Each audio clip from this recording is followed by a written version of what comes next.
Hi friends, welcome to our channel. Brahmamudi serial next ఎపిసోడ్లో ఏం జరగబోతోందో ఈ వీడియోలో చూసి తెలుసుకుందాం. ఈ క్షణంతో నాకు నీ మీద ఉన్న నమ్మకం మొత్తం పోయింది అని అన్న అపర్ణ. అసలేం జరిగింది అని తెలుసుకోవడానికి ఈ వీడియోని స్కిప్ చేయకుండా ఎండ్ వరకు చూసేయండి. రాజ్ రుద్రాణి పైన మండిపడుతూ ఉంటాడు. అసలు నువ్వు నిజంగానే దుగ్గిరాల వారి కుటుంబం మంచి కోరుకునే దానివే అయితే ఇలాంటి నిజాన్ని ఇలా అందరి ముందు బట్టబయలు చేసేదానివి కాదు అత్త నువ్వు అని అంటాడు. అప్పుడు రుద్రాణి, నేను చేసిన దాంట్లో తప్పేముంది రాజ్, ఇక్కడ తప్పు చేసింది నీ భార్య.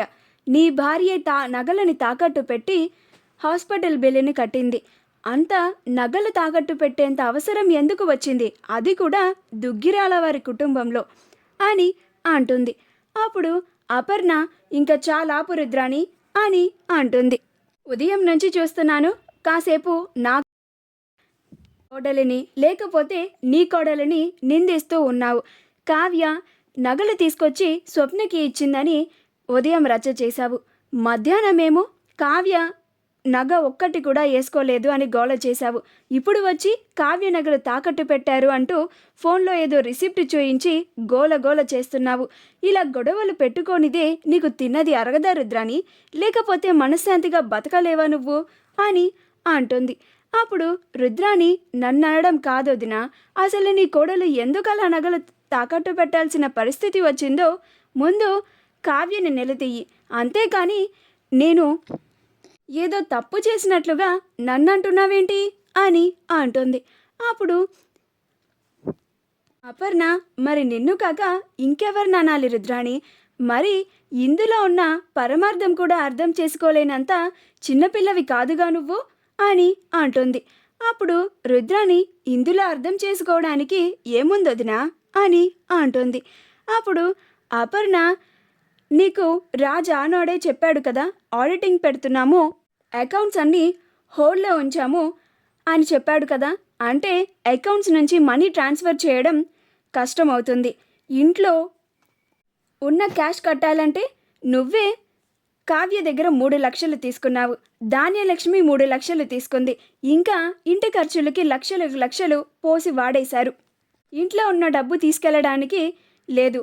ఇంకా హాస్పిటల్ వాళ్ళు బిల్ పే చేయమని కాల్స్ మీద కాల్స్ చేస్తున్నారు. లేకపోతే మావయ్య గారి ట్రీట్మెంట్ని ఆపేస్తామంటున్నారు, మావయ్య గారిని ఇంటికి పంపించేస్తామంటున్నారు. అలాంటి పరిస్థితుల్లో మావయ్య గారి ట్రీట్మెంట్ కోసం కావ్య ఇంకా ఏం చేయలేక తన నగల్ని తాకట్టు పెట్టి హాస్పిటల్ బిల్ని కట్టుంటుంది. దీనిని కూడా నువ్వు ఇంత రచ్చ చేయాలా అని అంటుంది. ఆ మాట వినగానే రుద్రాణి ఆశ్చర్యపోతుంది. అయినా నాకు ఇంకా ఈ కావ్య మీద అనుమానంగానే ఉంది. ఈవిడ గారు నగలు తాకట్టు పెట్టి మరీ మా నాన్న హాస్పిటల్ బిల్లుని పే చేసింది. పైగా ఇంట్లో ఒక రకం టిఫిన్నే పెడుతుంది, ఒక రకం కూరనే భోజనంగా పెడుతుంది. ఇంకా కాఫీ రోజుకి 2 సార్లే ఇస్తానంటుంది. ఖర్చులకి ₹1 కూడా ఇవ్వడం లేదు. మళ్ళీ మా క్రెడిట్ కార్డ్స్ని కూడా బ్లాక్ చేయించింది. వీటన్నిటినీ చూస్తూ ఉంటే ఏదో జరుగుతోంది అని అనిపిస్తోంది. అంతా ఆ కావ్యకి రాజ్కి మాత్రమే తెలుసు. అది మాత్రం మీరు పట్టించుకోవడం లేదు. నేను నగలు తాకట్టు పెట్టారు అనేసరికి ఏదేదో చెప్పి నన్నంటున్నావేంటోదినా అని అంటుంది. అప్పుడు అపర్ణ, అకౌంట్స్ అన్నీ హోల్డ్లో పెడితే డబ్బులు కట్టడానికి ఏ దారి లేక అలా చేసింది అని చెప్తున్నాను కదా. అయినా కావ్య నాకు చెప్పే నగలను తాకట్టు పెట్టింది. ఈ విషయం నీకు తెలీదు రుద్రాణి అని అంటుంది. ఆ మాట వినగానే రుద్రాణి ఆశ్చర్యపోతుంది. అప్పుడు అపర్ణ, అకౌంట్లో ఉండాల్సిన మనీ అంతా అకౌంట్లోనే ఉన్నాయి, అవి తీసుకొచ్చి లెక్కలు చూపించాల్సినంత అవసరం మాకు లేదు, చూసేంత అవసరం నీకు కూడా లేదు. కాబట్టి ఇంకా నోరు మూసుకొని ఉండు, మా అందరినీ ప్రశాంతంగా భోజనం చేయనివ్వు అని అంటుంది. అప్పుడు రుద్రాణి నోరు మూసుకొని ఉంటుంది. అలా అందరూ భోజనం చేస్తూ ఉంటారు. రుద్రాణి రాహుల్తో ఇలా అంటూ ఉంటుంది. ఏంట్రా రాహుల్, ఇలా అయ్యింది? కరెక్ట్గా సాక్ష్యాధారాలతో పాయింట్ దొరికింది. ఆ కావ్యని నిలదీద్దాము, ఆ కావ్య చేసిన తప్పుని వేలెత్తు చూయించి ఆ కావ్యని చాలా బ్యాడ్ చేసేద్దాము అనుకుంటే ఇలా ఈ ప్లాన్ మనకే రివర్స్ అయ్యిందేంటి అని అంటూ ఉంటుంది. అప్పుడు రాహుల్, నాకు అదే అర్థం కావడం లేదు మామ్ అని అంటాడు. అప్పుడు రుద్రాణి ఇప్పుడు తప్పించుకోవచ్చు, కానీ ఆ కావ్య దాచిపెడుతున్న నిజాన్ని నేను తెలుసుకొని అప్పుడు అందరి ముందు బయట పెడతాను, అప్పుడు తప్పించుకోలేదు కదా అని అంటుంది. అలా అందరూ భోజనాలు చేసిన తర్వాత దుగ్గిరాల వారి ఇంటికి చేరుకుంటారు. అందరూ లోపలికి వెళ్ళిపోతారు, కానీ ఇందిరాదేవి, అపర్ణ, కావ్యలు బయటే ఉంటారు. కావ్య లోపలికి వెళ్తూ ఉంటే అపర్ణ, కావ్య ఆగు అని అంటుంది. అప్పుడు కావ్య ఏంటత్తయ్య గారు అని చెప్తుంది.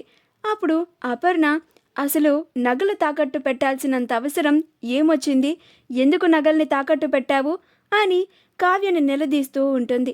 అప్పుడు కావ్య ఇదేంటి అత్తయ్య గారు ఈ విషయాన్ని అక్కడే వదిలేశారు అని అనుకున్నానే, ఇప్పుడు అడుగుతున్నారేంటి, ఇప్పుడు అత్తయ్య గారికి ఏం చెప్పాలి, నేను ఎలా తప్పించుకోవాలి అని అత్తయ్య గారు నేను మళ్ళీ మీకు ఈ విషయం గురించి చెప్తాను, నాకు ఒక చిన్న పని ఉంది అని అంటూ ఉంటే అప్పుడు అపర్ణ చాలా ఆపు కావ్య, నేను ఈ విషయం అడిగిన ప్రతిసారి నువ్వు ఏదో ఒకటి చెప్పి తప్పించుకోవాలని చూస్తున్నావు, నాకు నువ్వు ఇప్పుడు నిజం చెప్పాల్సిందే, ఈ ఇంట్లో ఇంత సంక్షోభం ఎందుకు ఎదురవుతోంది, అది చెప్పాల్సిన బాధ్యత నీ పైన ఉంది, అది ఒక అత్తగా తెలుసుకోవాల్సిన బాధ్యత నా పైన ఉంది కూడా, చెప్పు అసలు ఎందుకని ఇంత దుస్థితి మనకి వచ్చింది, నువ్వు ఎందుకని నగల్ని తాకట్టు పెట్టావు అని అడుగుతూ ఉంటుంది.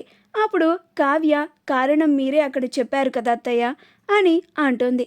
అప్పుడు అపర్ణ నేను అక్కడ రుద్రాని అంత గొడవ చేస్తుంటే రుద్రాని నోరు మూయించడానికి చెప్పిన కారణం అది, అది నిజమైన కారణం కాదు అని నీకు తెలుసు, నాకు తెలుసు, చెప్పు కావ్య అసలైన కారణం ఏంటి, ఎందుకు అలా చేశారు అని అంటుంది. అప్పుడు కావ్య వేరే కారణం అంటూ ఏమీ లేదత్తయ్య, నిజంగా నేను ఎప్పుడూ కూడా మీరు నా పైన పెట్టుకున్న నమ్మకాన్ని ఎప్పుడూ వమ్ము చేయను, నేను నమ్మకాన్ని పోగొట్టుకోను అని అంటుంది. నేను ఎలాంటి తప్పు చేయలేదు అత్తయ్య అని అంటుంది. అప్పుడు అపర్ణ నీ పైన నాకున్న నమ్మకం ఎప్పుడో పోయింది కావ్య, నువ్వు ఎప్పుడైతే ఎవరికి చెప్పకుండా నేను నీకు ఇచ్చిన నగలని తాకట్టు పెట్టి ఎవరికి చెప్పకుండా నిజాన్ని దాచావో అప్పుడే నీ పైన ఉన్న నమ్మకం పోయింది. మళ్ళీ నీ దగ్గరికి వచ్చి ఎంత అడిగినా కానీ నువ్వు సమాధానమే చెప్పడం లేదు, కారణం చెప్పడం లేదు, అప్పుడు పూర్తిగా పోయింది. అసలైన నిజం ఇప్పుడు చెప్తావా లేదా, లేకపోతే పరిణామాలు చాలా తీవ్రంగా ఉంటాయి కావ్య అని అంటుంది.